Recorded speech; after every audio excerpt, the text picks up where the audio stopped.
يا حسين حسين حسين يا حسين حسين حسين يا حسين حسين حسين يا حسين حسين حسين أنت إمامي إليك انتمائي منك قريب في كربلائي في كربلائي.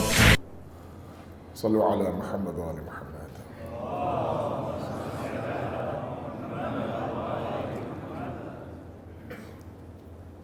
أعوذ بالله من الشيطان الرجيم. بسم الله الرحمن الرحيم.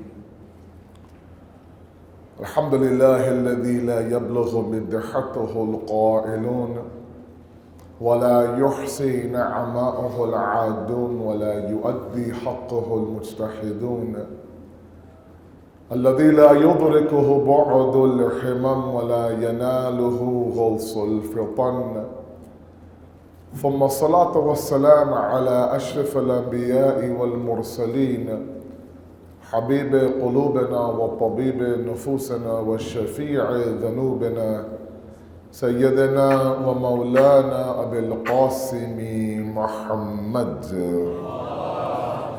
صل على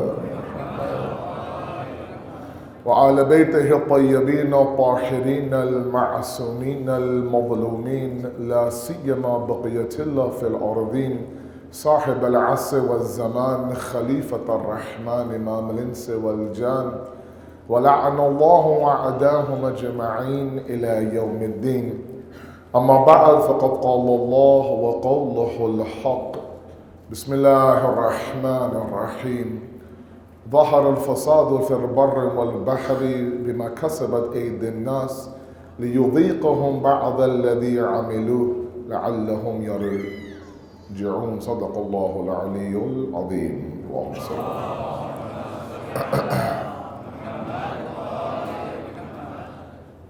The Islamic perspective on minimalism has been our ongoing topic. Tonight is lecture number 5.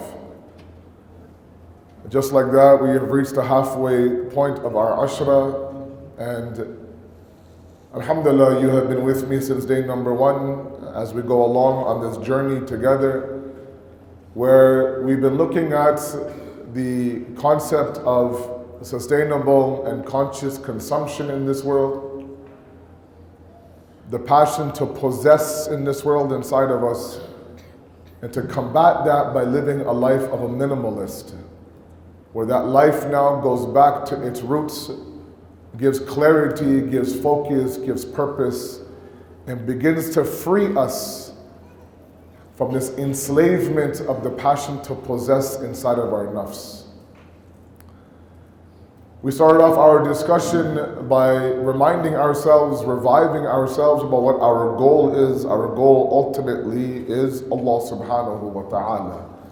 A God-centric life that all of us are shooting for is a life where Allah is the ultimate destination in everything that we do, our everyday acts or our known acts of worship. And from there, we linked to our worldview, where we talked about the fact that a correct worldview can lead to a successful life. A corrupt worldview can lead to chaos. And we gave examples. Moving along in our journey, yesterday we talked about contentment and how sometimes we mistakenly believe that the more I possess outside of me, the more I'll be content inside of me. And we did our best last night together to understand that contentment, true happiness, sa'adat, is an inside-out process, where the more that you worship Allah subhanahu wa ta'ala, the more we delve deeper into the ita'at of Allah, that brings about a sense of contentment inside of us. And as we face the various storms and tragedies and struggles in our life, it's that contentment that will make us get through the storm by still holding on to our iman. And that brings us to tonight. We're now, we'll begin to, with my flight path example, we'll begin now to kind of take off, and now we're in the air. and we begin to really talk about one of the more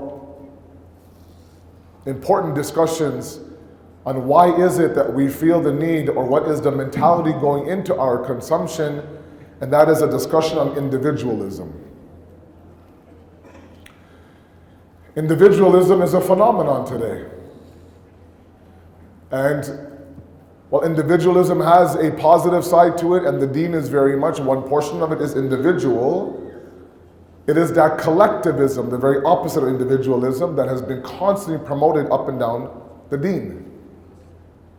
And one of the battles that our youth are in today is precisely this topic. The deen says that you are part of an ummah. Society today says you are your own individual. The deen says to serve others and look after others and help others, and today's society will say you're only responsible for the person in the mirror. The deen will tell us, amal bil ma'roof and nahi anil munkar, go out and promote the good and, disassociate with the bad. And this society will tell you to mind your own business. You have your path to God, you have your worship. Don't worry about anyone else's worship. Don't you dare ask them about their worship. That's a very personal journey to God. We have no right to ask anybody about their worship to Allah. Who are you to ask me about my worship to Allah? And that trickles into our everyday decisions in our life, where now we end up consuming or possessing, simply using ourselves as the criteria. Like I said a couple of nights ago, I kind of passed through it, that when we have access to these resources, we use them as if everybody has the same level of access. And this becomes one of the tools that is slowly but surely destroying us, not only as an Islamic community, but as humanity in general. And I want to tackle this issue a little bit, of course. We only have about 35, 40 minutes tonight to do our best to at least scratch the surface, get at least some thoughts inside of us, plant some seeds of contemplation, and then inshallah move forward. Sallu ala Muhammad wa ali Muhammad.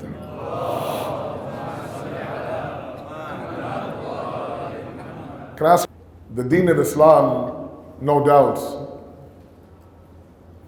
portions of it is infiradi, portions of it is ijtima'i. Portions of it is individual, portions of it is communal. But if I was to choose between the two, where the emphasis lies from the various ayat, ahadith, even the amount of ajr and reward given to those acts of worship, then the focus is definitely on the communal aspect of the deen. You compare, for example, a 2 rakat salat that you pray furada by yourself inside your room to a 2 rakat salat that you pray inside your home with your family.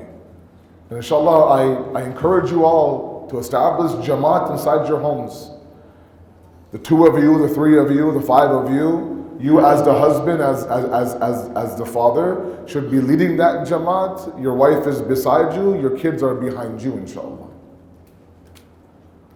Sometimes I think as Shias we believe that only the ma'soom can lead the jamaat. And yes, there is a high emphasis on adalat, and that the imam in jamaat has to be adil and say there's no way that I'm worthy of leading a jamaat. But I think there's a greater good to keep in mind. And a greater good is that, one of the ways to protect the home from shaitan is to ensure the dhikr of Allah happens on a communal basis, within the community of you 4, 5, 6, 7 of you. I've seen immense impact on families when this happens. On the other side, there is an infiradi aspect to it. Yes, absolutely. I'm not going to deny that the deen is, portions of it is individual. It's so individual that so long as you and I are alive and we have some, prayers to make up, we cannot ask our sons or our children or our brothers to make up our prayer for you. So long as we are breathing, we have to make up our own prayer. We have to make up our own prayer. It's so individual sometimes that hatta if you go to the park and it's time for salat, and you have a bottle of water for wudu, you can't have anybody else pour that water for you. That's how individual. You have to pour the water yourself. But in the grand scheme of the movement of the Islamic Ummah, we have to give respect to the Jama'ah. We have to understand that we are one person that belongs to a greater good, a greater nation. Inshallah, we'll discuss further. Because the problem is now, when I am consuming, for example, we're here, for example, I'm saying, small examples, we are here. One of the things that is the musibat of Abu Abdullah al-Hussein is his thirst. Water plays a huge role in the musibah of Karbala. We talk about the fact that he was moved from Furat, the tents were. We talked about the fact that he was denied the basic necessity of life being water. We talked about the thirst and the parched lips of Imam Hussein and his companion and his family. We talk about al-atash, all these things we hear, and it breaks our heart that these were individuals who were denied the basic rights of life, being water. And it doesn't somehow, equate to the idea that when we use our own water, that we should stop and think that there are people in this very Africa you live in, maybe 20 miles, 30 miles down the road, that don't have the luxury of opening a tap and having water gush out. They have to take their barrels and go down to the well and pump the well and bring it back a little bit of water to last a whole day. But people like me, we do wudu and we open the tap and it's flowing, and I'm doing wudu, I'm talking to the guy beside me, I'm brushing my teeth, and it's flowing and flowing and flowing, to stop to think, look, I have access to it. I don't stop to think that maybe that's someone else's water that I'm using. That level of communal thinking when it comes to our possessions and our consumption has to be there. And now it's gotten to the point where even my acts of worship shouldn't affect anybody else. If someone comes with himmat and with courage and with strength and begins to talk a little bit about the fact that maybe, brother, you shouldn't have said this or did this or fixed your sujood or talked about your hijab, if someone has the courage, and it takes courage nowadays, to maybe say something to you right away, the response is mind your own business. What I do doesn't affect you. How I live my life, how I worship Allah, what I post on Facebook, how I walk around town publicly, has no bearing on you and your children. It's a big mistake that we make. We have to understand, yes, sometimes our actions, our individual actions does affect the greater nation. And yes, sometimes what is forced upon us, and we should embrace this and not fight it, is sometimes we are ambassadors of Islam. Especially our sisters, who bidahir, apparently with the hijab now, represent the deen. So if this one sister now decides to take off her hijab and post it on Facebook, and she stops to think that, my actions shouldn't affect anybody else, or if somebody comes to her and says, look sister, I wish you had talked to me before you did that, or what was the reason why you took your hijab off, or why did you denounce your faith publicly on Facebook? It happens. That from today on, I'm no longer a Muslim, publicly on Facebook. I'm freeing myself from the chains of organized religion. I'm spiritual. I believe in the higher power. I just don't, I don't consume myself with these nitty-gritty details of entering with the left and exiting with the right, and wudu up above the elbow, and khums and taqleed. All that is, man-made organized religion. My spirituality is still there. And what I do doesn't affect you, so don't worry about it. So if someone comes and says, I wish you spoke to me, he says, mind your own business. Who are you? And they should stop. Everyone should stop to realize that we have a role to play in all of this. From me, when I wear this libas, everything that I do, how we walk, what we say, everything is, of course, looked at under a mirror, and we should embrace that and thank Allah for that. At the same time, a lot of you at various levels of where you're at, you also have a hujjat and a proof over others as well. Now, can you imagine those of you in this room, those of you who are listening, are people who, mashallah, are very successful when it comes to your business or this world. MashaAllah, you have, you've been very successful in terms of the amount of money you've made. All with your effort and your mehnat and halal risk, mashallah, and you're giving back to the community and you're employing your own Shia brothers and sisters. You're doing amazing work, let's say, in a place like Iraq or Iran or somewhere else. That's amazing. But really, where I think sometimes we have to stop and think that maybe my actions affect others is this idea that, for example, I'll give you a simple example, and you may not like this, that's okay. It's not a popularity contest. You're known to be somebody who, mashallah, is quite wealthy in the community. And it's time for your son or your daughter's wedding. The first wedding of your family. And everyone waits to see, let's see how this family does this wedding. Now, it's a prime opportunity for you at that moment to send a very beautiful message to the people.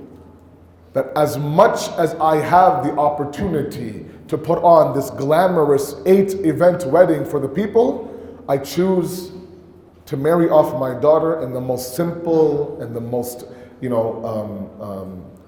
simple wedding.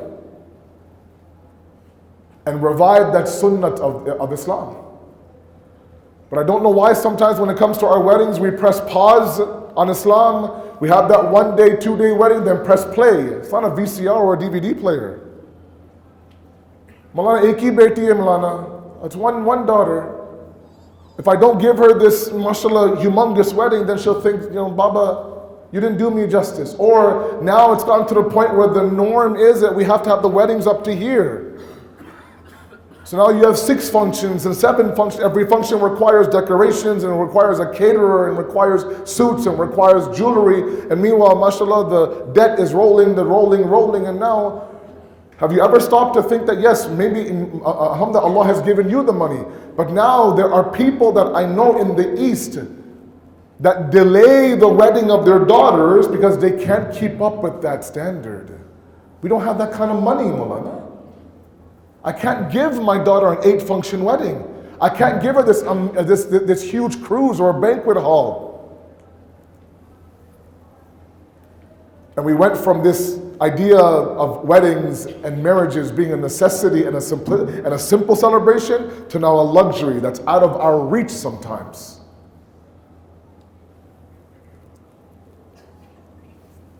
That's when you have that opportunity. You have that chance now to send a beautiful message where yes, my actions now might pave the way for others. It's a beautiful concept that we belong to a greater brotherhood and sisterhood, where maybe my actions might make the actions of others better or lighter or call them towards Allah. Well, I don't want to be the ambassador of Islam. I'm tired of it. Why should I worry about someone else's grave? And that's precisely what the danger of individualism is. We're walking by and someone's drowning in front of me. I look at him and I think, he's drowning. Poor guy. Thank God I know how to swim, and I keep walking.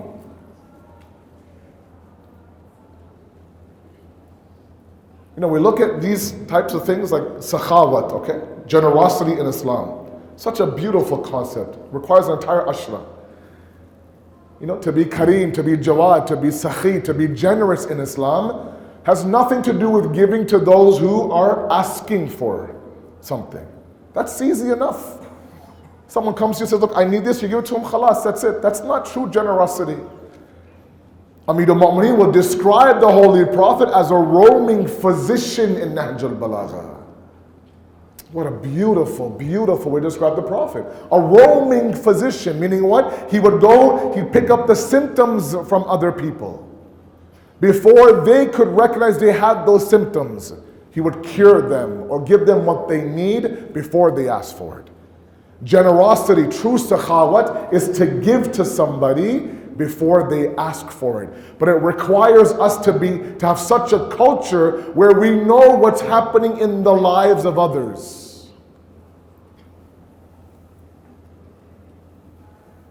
Is this culture? I don't know about here. In other places, I don't see it as much. Where you know that the person sitting beside you is having a troubled marriage.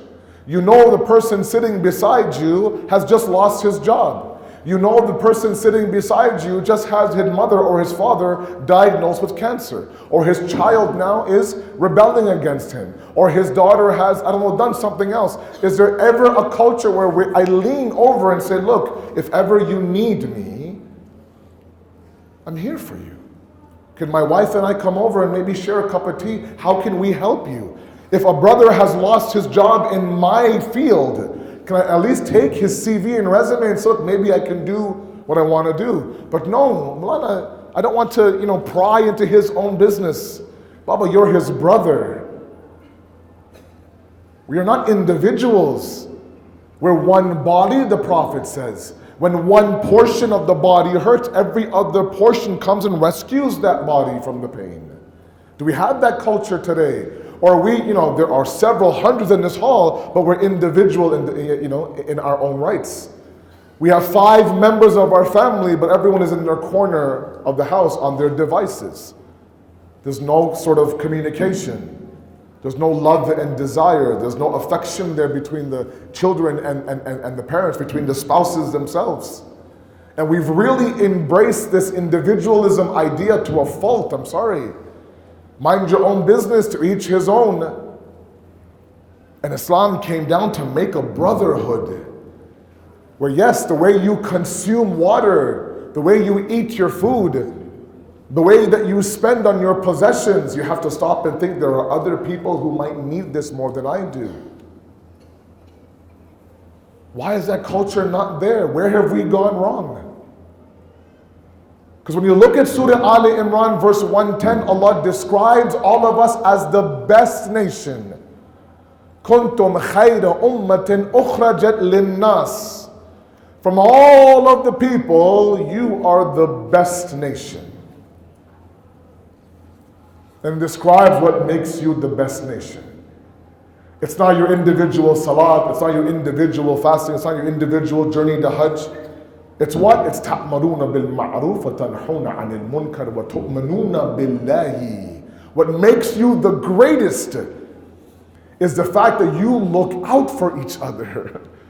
You enjoin the good for each other. You forbid the evil for each other. All of you believe in Allah. It's a collective journey towards Allah. We have to realize that my fight against shaitan and my journey towards Allah is a lot easier when I do it collectively with somebody else. One of the biggest mistakes our youth make today, when I say youth, I mean from 15 to 30 to 35. Some of my 50-year-olds here are younger than I am. Youth make, the mistake is that they believe I can take on shaitan myself. Because they watch too much Marvel and DC. They think that, you know what? I have my Iron Man mask on. I'm the Dark Knight. Let me go save the day. I can fight shaitan. It's okay. It's only kryptonite. I can do it. Meanwhile, shaitan is far more powerful. I mean, simple examples we have from hadith. You have a sheep who's looking to protect himself against a wolf. He has 2 options. He can fight that wolf by himself. He can join himself to his flock and make it almost impossible for that wolf to fight the entire flock. We also have the exact same choice. I can take shaitan one-on-one, or I can join myself to the community, surround myself with the right people, and now take on shaitan together. But that requires the fact that to think outside the box of me and I. And yes, worry about the person beside me. When I say worry, I don't mean superficial worry. Like we live in an era of virtual friendship, right? Oh, Malana, I have 300 followers on Facebook. MashaAllah. Mubarak. I have 250 followers on Twitter. My YouTube channel has this many subscribers to it.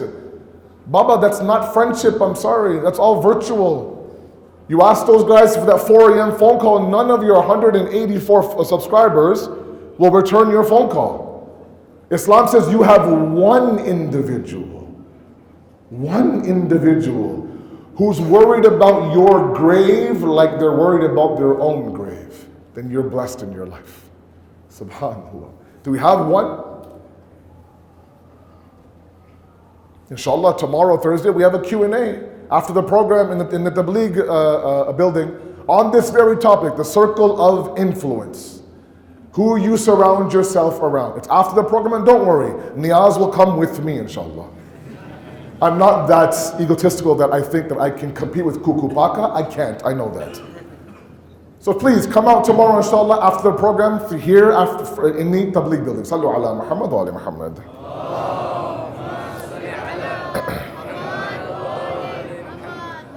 And the fact that we are here tonight to remember Janab Habib. That one friend that Imam Hussein remembered in that very difficult, tense era of Karbala, to write a letter to call. It's a beautiful lesson for us. Do we have that in our life? If you do, Imam Ali says in hadith, you're blessed. But don't get caught up in this virtual friendship. This idea that, no, I belong to a community, Malana, I know I have good friends. Wait a second now. Let's not buy into the evils of individualism. You were not created, we were not created to simply look after ourselves. The Quran says, do you see those individuals who take their hawa for their ilah, the Quran says, who take their lowly desires to be their Lord, to be their Rabb, to be their God. Meaning what? They're told time and time again through avenues of media and entertainment and music and television and movies that, look, you have to worry about yourself, nobody else. Now what ends up happening is that when we end up solely focusing on the individual, individualism turns into narcissism.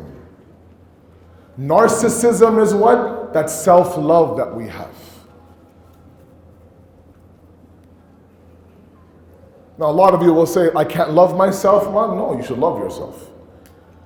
But as I often say, self-worth and self-worship are two different realities. Islam talks about self-worth to a beautiful concept. So self-worship, it says, to avoid. Inshallah, we're coming. Our destination is towards our self-worth. Next week, not yet.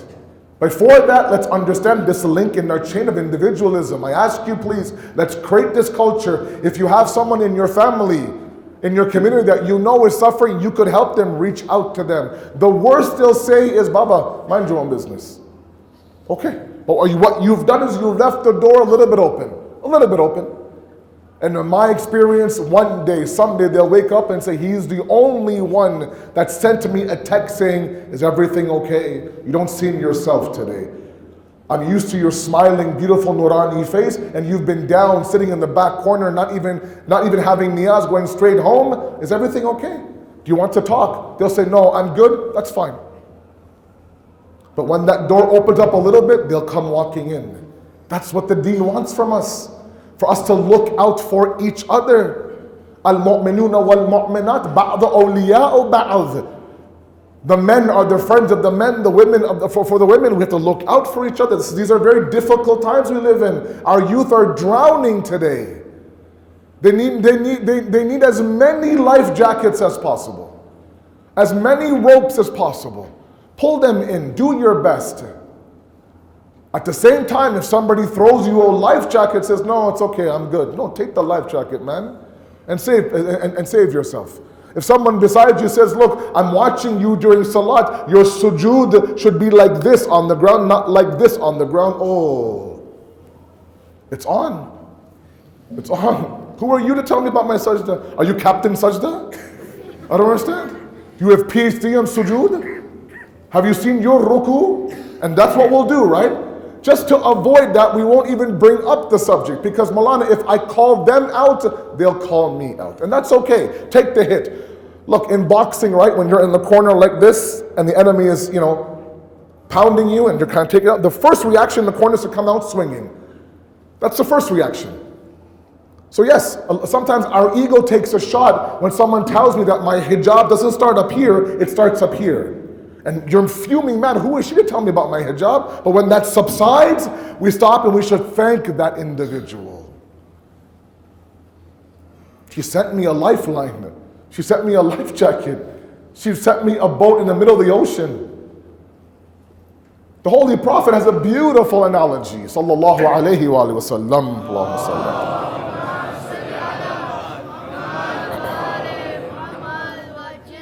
It's a very famous one. All of you, I'm sure, have heard it. I want you to imagine that there are people in a boat in the middle of the ocean, and you're on that boat. And halfway through your journey in the middle of the ocean, one of the people on the boat starts to take an axe and slowly but surely starts to create a hole in the back corner of the boat. Okay? Now you have two options, right? You can go and say, oh, look at him, what he's doing. I wonder what he's doing. Oh, he's making a hole in the boat. That's nice. And you walk away. Or the other option is to stop him. If that hole gets big enough, the water gets in, the boat sinks, he sinks, you sink as well. He says the deen is that boat. Allahu Akbar. We are the passengers in that boat. When you see somebody trying to create a hole in the boat, you have two options. Now, let me make one point here very clear. I don't think that, I think that those who prescribe to individualism are selfish in nature. No. It's not like they wish ill on everybody else. No, it's just, this is my personal journey. Like the West, the West in the propaganda will tell our youth that, look, faith to Allah is a very personal thing. It's a very personal thing. No one has any right to tell you what to worship, how to worship, when to worship, why to worship. No, that's you. So I don't think that it's the idea that I want to be selfish or I'm self-centered. But it is this notion that I'm not responsible for anybody else. That has to change. Can you imagine if we create this culture where we're actually looking out for each other? We police each other in the best way? Should we not embrace the fact that I have brothers and sisters who have my back? That if I slip a little bit or if I post something wrong on social media, I know that this brother will tell me right away, look man, that post wasn't good. Think about what you're posting. Think about what you're retweeting. Think about what you're sharing on WhatsApp. Stop and think for a moment, does this video need to go any further past you? And if I don't have that, then a very dangerous trend ends up. And that dangerous trend is that we end up thinking that whatever me, the individual, does is right. Please follow me. So we empower the individual so much to the point where we become ma'asum to ourselves. If I decide tomorrow to take off my hijab, that's my right. I thought about it long and hard. It's a right decision for me. You may not like it, but it's a right decision for me. And so any sort of muhasaba, accountability, mashfara, advice, anything is out the window. I spoke to myself, I counseled myself, I advised myself, I acted upon myself. And the Holy Prophet is a very powerful hadith, very powerful. He says the least effective person to judge your journey towards Allah is you. Allahu Akbar. Oh my goodness. Such hikmah, such wisdom. We are not the best judge for ourselves. We are not the best hujjat for ourselves. Because we make two big mistakes. We all make the same mistakes. Either we don't forgive ourselves and we fall into the abyss of hopelessness, or we justify our lives to the point where we fall into the abyss of being individuals who are comfortable with our actions. So either we have the delusion of complacency or we have the delusion of hopelessness. Either it's the idea that, look, Sayyid, I made mistakes 15 years ago that I still can't get over, so I'm riddled in guilt, I'm riddled in guna. There's no way Allah wants to hear from me because I made those mistakes 15 years ago. Meanwhile, Allah has forgiven you, says to move on, make sure you don't make that mistake over and over again, but I'm still stuck in the idea that I am too hard on myself on one side where I am hopeless. And hopeless is a major sin in Islam. Or I get to the point where I justify everything that I do. Mulana, look, all I do are these 1, 2, 3 sins. That's nothing compared to what others do, man. I'm one of the good ones, Mulana. Have you seen what others do? It's nothing compared. So right away we justify ourselves to the point we become spiritually complacent. What I do is not only enough, it's good enough. I've had people tell me to my face that I know that I'll have a very easy akhirat. Allah Akbar. Ya Allah. How do you know that? That's complacency. That's you now, or that's me now becoming, sufficient with the amount that I do. So any progress to move forward, inch closer to Allah, is no, I'm good where I am. That comes from what? Us judging ourselves, accounting for ourselves, acting upon ourselves. The best thing the youth could do today is consult sometimes those who are older than you. Consult sometimes those who might be more pious than you. Consult your parents inside of your homes. This wealth of wisdom and experience that exists inside your home. They've traveled the world, some of your parents. Ask them what to do. Ask them how to handle it. Why do we have skyrocketed divorce rates all over the world now? Because this individual enters this marriage thinking that I can still hold on to my individualism. Meanwhile, the basic ingredient of a successful marriage is a communal compromise between the husband and the wife. I give a little bit, you give a little bit. I sacrifice a little bit, you sacrifice a little bit. You can't enter a marriage thinking, look, I am me, I'm not going to let go of I, so you are there and I are there. There are some marriages where as long as they're apart, they're happy.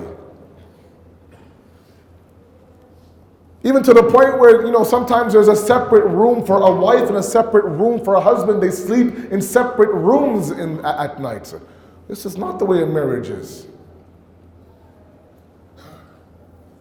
All because I want to maintain my individualism. If you don't break that chain, walking into a marriage, this compromise is not going to take place. So 6 months in, 1 year in, one fight, one difficulty, khalas, I'm out.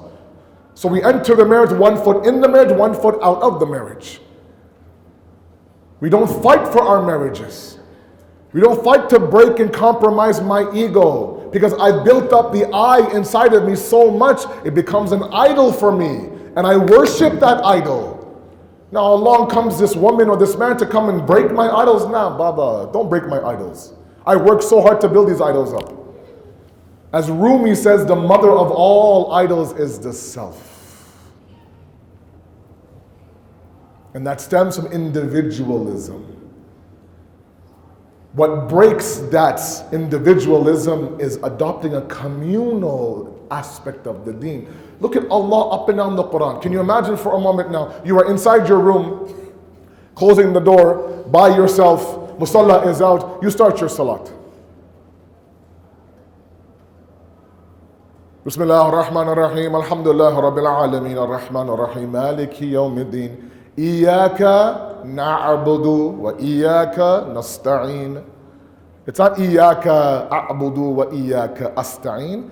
It does not say that, you alone I worship, you alone I ask for help. No, you're inside your room by yourself. It says you alone we worship, you alone we ask for help. Who is this we? I'm by myself in the musalla. Do we have any right to change that? That sighi, that pronoun to denote I? No. Up and down the Quran, Ya ayyuhalladhina amanu, Ya ayyuhannas, Ya bani adama. Oh, whenever Allah wants to send a message to you and I, very rarely is there an individual discussion between God and one of us. It's always that if I want to send a message to you, I want to send the message to all of you. Ya ayyuhalladhina amanu, not Ya ayyuhalladhi amanu. It's not Yabna Adam, it's Ya Bani Adama. It's not it's not one man, it's Ya Ayyuhan Nas, all of you. This is my message to all of you. There's actually a book. There's 40 du'as, Rabbana, Rabbana, Rabbana in Qunut, correct? ربنا آتنا في الدنيا حسنة وفي الآخرة حسنة وقنا عذاب النار. Oh our Lord, Rabbana, not Rabbi, Rabbana, our Lord, give us the greatness of both worlds and protect us وَقِنَا from the adab of the hellfire. رَبَّنَا لَا تُزِغْ قُلُوبَنَا. We read that qulub by myself. Do I have every night to say Rabbi, Rabbi? No, I don't. It's in Quran, Rabbana. Allah is saying, look, it's just not your individual worship. Even when you pray to me, pray with a communal atmosphere. I ask you, build that brotherhood. The reason why we are, individuals who consume like we own everything is because we've adopted the individualism inside of us. Let's be very careful. Sallu ala Muhammad wa ala Muhammad, please.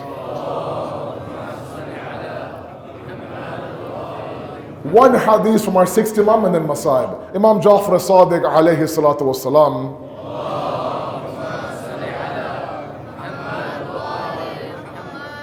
He says that Shaitan has said that if I am successful in three things with the insan, no matter what that insan does, nothing will be accepted by God.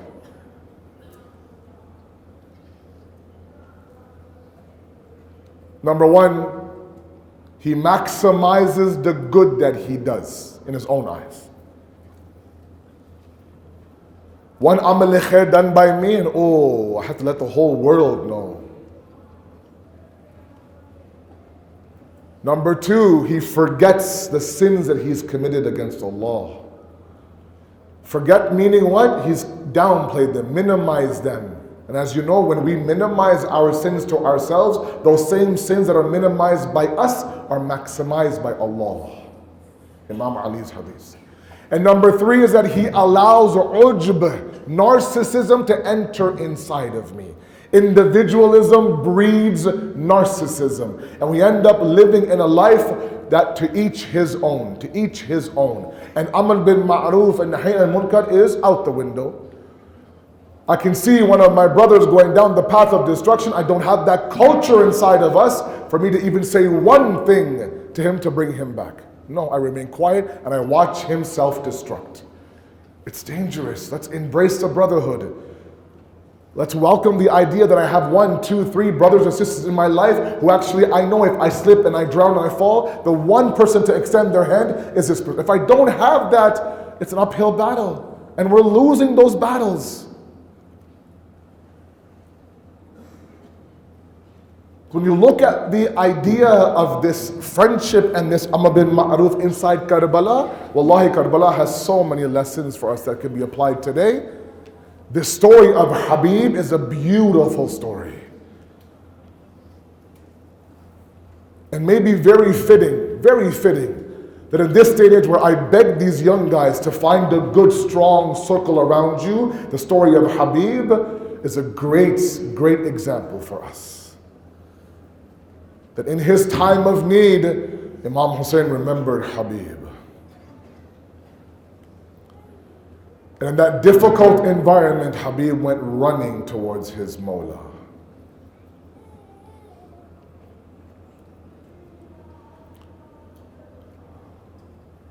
Imam Hussein,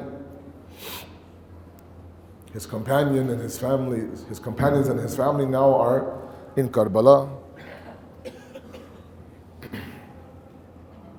And armies are being dispatched from Kufa, from Sham towards Karbala by Yazid, by Ibn Ziyad. And every time an army arrives into the camp of Umar bin Sa'ad, they enter with, war drums and takbirat, and they announce their arrival. And Bibi Zainab is listening to all of this. Army after army, thousands upon thousands are entering from Kufa and Sham, and there's nobody coming to help Imam Hussein.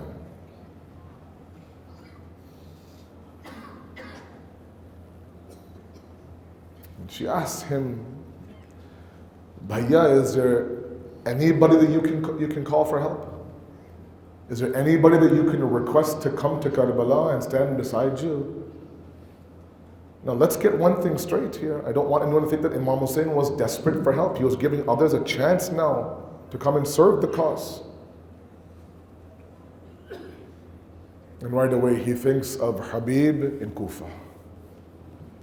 And he writes this very famous letter to Habib.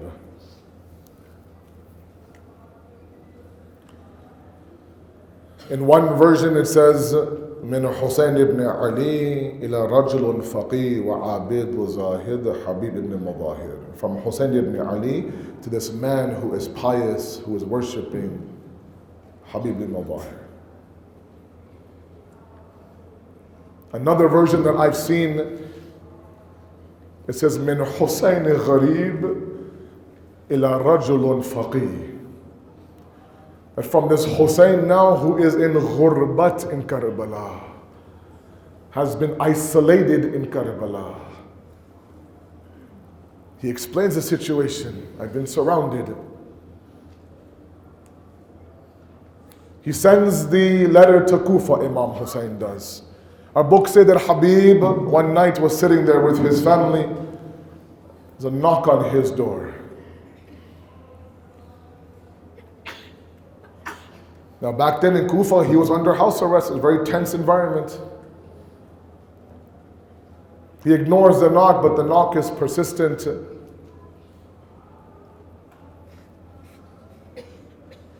From the other side of the door now, he's asking the individual, who is it? Who are you? When he says to him that I am the individual who's carrying a letter of your Hussein, he opens the door immediately. Ana buridul Hussein, he says. I'm the letter carrier of Hussein. He heard Aqa's name, opens the door, grabs the letter. The first thing he does, he puts it on his eyes and kisses the letter. Look at this friendship now. Opens the letter, he begins to read it. He closes it, puts it back in his envelope, and the face drops. His wife sees this. He says, Habib, what is it? What does it tell me? It's a letter from Hussein. What is your Mawla saying? He's calling me towards Karbala. Why aren't you going? He says, I'm worried about you. What will happen to you? And his wife says, Habib, if you don't go to Karbala, then I will go to Karbala and say labbaik to Hussein. Habib now summons his servant in the middle of the night. Take my horse in the outskirts of Kufa. I'll meet you there where I will ride towards Karbala. His servant takes his horse at this location.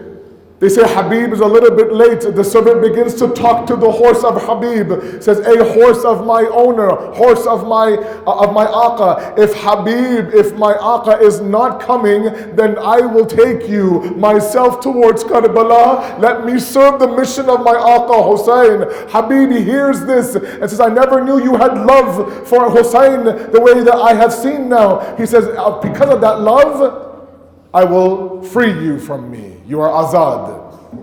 He says, "Habib, up until now I have served you. Now that you're going towards my Aqa Hussein, you're going to free me. Take me with you." The day of Ashura now is arriving. Imam Hussein is giving out these small alams to every single one of his fighters. One for you, one, he had 12 alams. At the 11th alam, he gave one to an individual and he kept that 12th one. Someone came and said, "Mawla, you have not given me an alam to hold." He says, "This alam is for my Habib. My Habib is coming. My Habib is on his way." And every single time an army is coming, they could hear the takbir. And Bibi Zainab keeps asking Fizza, what is it? Shahzadi, it's another army from Kufa, another army from Sham. And Bibi Zainab waits and she waits. When finally on the day of Ashura, they can see a man now coming on a horse, riding from Kufa towards Karbala. Everyone waits now. It's Habib. Habib has arrived in Karbala. Imam Hussein comes forward to welcome Habib. Habib comes down from the horse, embraces his friend, says, "I knew Habib you would come."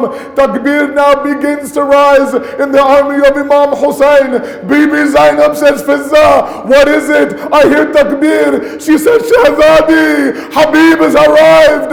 Habib is here from Kufa." Bibi Zainab falls in the sajda. Alhamdulillah Rabbil Alameen.